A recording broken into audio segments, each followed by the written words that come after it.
సరే మీరు చెప్తున్నారు. అయితే రాహుల్ గాంధీ గారు పార్టీ అధ్యక్షులైతే 60-65 సంవత్సరాలు దాటిన వారి సేవలను పూర్తిగా పక్కన పెట్టేస్తారు.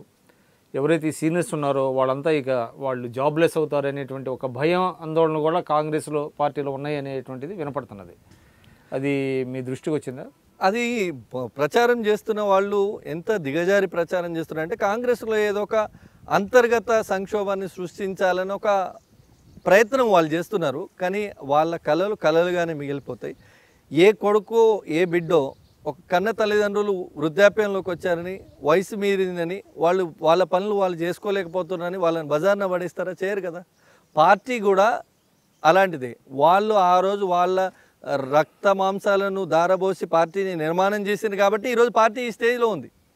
అట్లాంటి సీనియర్ నాయకులను వాళ్ళు చేసిన త్యాగాలను వాళ్ళను పక్కన పెట్టి కొత్తగా వచ్చిన వాళ్ళకి ఏదో పెద్ద పీటలు వేస్తారంటే కాదు. నేను ఇందాకే చెప్పాను, ఎప్పటికైనా కొత్త రక్తం పార్టీలోకి వస్తూనే ఉండాలి. ఎందుకంటే అందరికీ ఒక వయసు తర్వాత ఎవరు యాక్టివ్గా పనిచేయలేరు. కానీ వాళ్ళకున్నటువంటి సుదీర్ఘమైనటువంటి అనుభవం, వాళ్ళకున్నటువంటి అవతల పార్టీలను ఎదుర్కోవడంలో కానీ కింద ప్రజా సమస్యల్ని పరిష్కరించడంలో కానీ వాళ్ళకున్నటువంటి సుదీర్ఘ అనుభవాన్ని పార్టీ ఖచ్చితంగా ఉపయోగించుకుంటుంది.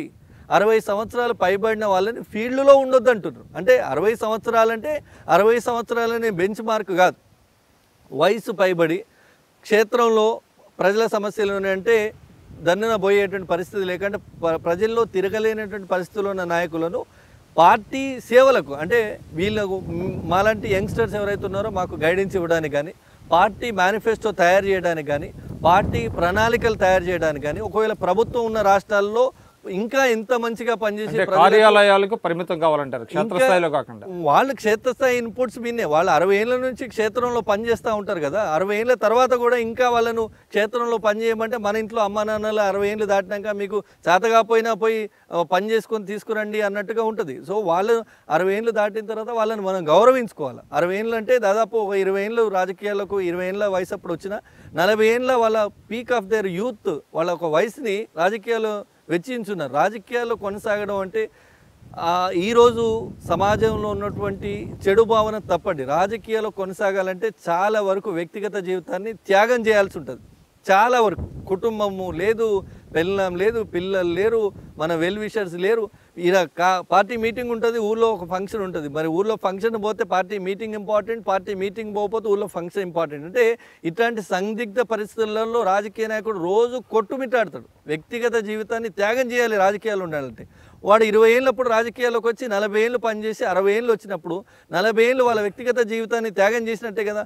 వాళ్ళకొక లీజర్ టైం అంటూ ఇస్తూ పార్టీలో తగిన గుర్తింపు ఇస్తూనే పార్టీ అధికారంలో ఉన్న రాష్ట్రాల్లో ప్రణాళికలు చేయడానికి, ప్రజలకు ఇంకా సేవ చేయడానికి, పథకాలు రూపొందించడానికి కానీ, అధికారంలో లేని రాష్ట్రాల్లో అధికారంలో రావడానికి, ప్రజలకు దగ్గర అవడానికి అవసరమైన ప్రణాళికలు రచించడం వాళ్ళకు ఉన్నటువంటి అపారమైన విలువైన అనుభవాన్ని ఉపయోగించుకుంటుంది పార్టీ. కానీ పార్టీ వాళ్ళని ఏదో బయటికి పంపేస్తుంది, వాళ్ళు వర్క్లెస్ అయిపోతారు, వాళ్ళు అన్ఎంప్లాయిడ్ అయిపోతారు అనే మాటలు అయితే సబబు కాదు. వాళ్ళని కించపరిచినట్టు అవుతుంది. అంటే ఈ ప్రపోజల్ మీద ఎటువంటి భయాందోళనలు కాంగ్రెస్ అవసరం లేదు. నేను చెప్పినా కదా, ఒక కొడుకు వయసు మీదబడిన తల్లిదండ్రులను బయటకు గెంటేయడు అని మనం అనుకుంటాం, నైతికం అది. అది ఎంత నిజమో కాంగ్రెస్ పార్టీ సీనియర్లను తన గుండెల మీద పెట్టుకొని సాదుకుంటుంది అనేది కూడా అంతే నిజం. అంతేగాని సీనియర్లను ఏదో గెంటేస్తారు ఇదంతా కూడా అక్కడ కూర్చొని వాళ్ళు, నేను చెప్తున్నా కదా, ఈ సోషల్ మీడియాలో వేల కోట్లు ఖర్చు పెట్టి మోడీ అమిత్ షా చేస్తున్నటువంటి పనులు ఇవన్నీ వాళ్ళ కళలు ఎట్టి పరిస్థితుల్లో నెరవేరవు. కాంగ్రెస్లో సీనియర్లను పంపిస్తారు అంటే సీనియర్లు ఏదో గొడవ చేస్తారు, తద్వల్ల మేమేదో ఇక్కడ కూర్చొని రాక్షస ఆనందం పొందుదామని ఒక మోడీ అమిత్ షా ఒక ద్వయము, వాళ్ళ యొక్క నేర చరిత్ర ఉన్నటువంటి ద్వయం కాబట్టి వాళ్ళ రాక్షసానందం కోసం చేస్తున్న ప్రచారం అది. దాన్ని ఫాలో అయ్యే వాళ్ళు ఎట్లా కొంతమంది. మీరు చూస్తున్నారు ఐ డ్రీమ్ న్యూస్ని. మీరు చూస్తున్నది ఐ డ్రీమ్ న్యూస్. అంటే కళలని నిజం చేస్తూ ప్రజలకి నిజాలని కళల ద్వారా తీసుకొచ్చే ఐ డ్రీమ్కి మై బెస్ట్ విషెస్. మీరు చూస్తున్నది ఐ డ్రీమ్ న్యూస్. మీరు చూస్తున్నారు I dream channel. For more videos please subscribe I dream. మరిన్ని వీడియోల కోసం ఐ డ్రీమ్ ని సబ్స్క్రైబ్ చేయండి. Please subscribe I dream. And I am very much satisfied with the way interview went on.